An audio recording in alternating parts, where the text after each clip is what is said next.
நம்ம வாசல் நேயர்களுக்கு என்னுடைய அன்பான வணக்கம். ஹமீதி திரைப்படம் இதில் உள்ள இஸ்லாமிய பெண்கள் கதாபாத்திரங்கள் எப்படி வீட்டுக்குள்ளார சமுதாயம் என்ன பண்ணுது, வீட்டுக்குள்ளார பெண்ணை வச்சுட்டா அவங்க வீட்டுக்குள்ளார இருந்தால் அவங்களுக்கு ரோல் இல்லைன்னு நினைக்குது. ஆனால் அது அப்படி இல்லை. ஏன்னா மனித இனத்தின் சரிபகுதி ஆற்றல் உள்ள இனம் பெண்ணினம். அப்போ அவங்கள நீங்கள் வீட்டுக்குள்ளார வைக்கும்போது அவங்க என்ன பண்ணுறாங்க, உங்களை தங்களுடைய கண்கள் வழியாக ஆண்களை எப்படி இயக்குவதுன்னு அவங்க கற்றுக்கிறாங்க, அவங்க முடிவு பண்ணுறாங்க.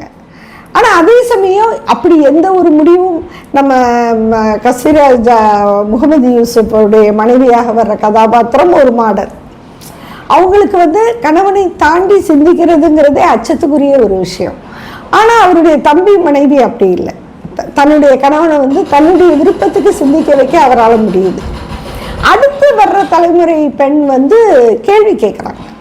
அப்போ இந்த ஒரு தலைமுறை மாற்றம் அப்படிங்கிறது படிப்படியாக பெண்களிடையே ஏற்படக்கூடிய மாற்றங்களை இந்த கதை இயல்பாக சொல்லி செல்கிறது அப்படின்னு நான் பார்க்குறேன். ஆக ரெண்டு விதங்களில் இந்த படம் பெண்களை பற்றி பேசுவதாக இருக்கட்டும், அதே போல் மூன்றாவதாக ஒரு பெரிய கேள்வி இந்த படத்துக்குள்ளார இருக்குது. அது இந்தியா முழுக்க கேட்கப்பட வேண்டிய ஒரு கேள்வி. அதாவது இங்கே இருக்கக்கூடிய ஒரு கைக்கும் வாய்க்குமான ஒரு வாழ்க்கை, அந்த வாழ்க்கையில் இருந்து தப்பிச்சு வெளிநாட்டுக்கு ஓடி பணம் நிறைய சம்பாதிச்சு கொண்டு வர்ற வாழ்க்கை ஒரு வாழ்க்கையாகுமா? அது உண்மையாகவே சந்தோஷமான வாழ்க்கை தானா? அதுக்கு விலையாக கொடுக்கப்படுவது என்ன அப்படிங்கிற ஒரு கேள்வியை இது எழுப்புது. ஆனால் இது பெண்கள் தான் இழக்கிறாங்கன்னெலாம் நான் சொல்ல மாட்டேன், ஆண்களும் சேர்ந்து தான் இழக்கிறாங்க. அதில் என்ன பிரச்சனை அப்படின்னா, இதுக்கு இந்த கேள்விக்கு என்ன பதில்?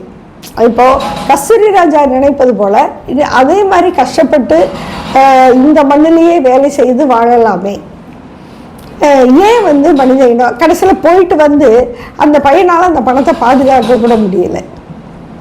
அந்த ஒரு பணத்தை காசு இல்லாமல் கஷ்டப்படுறாங்க.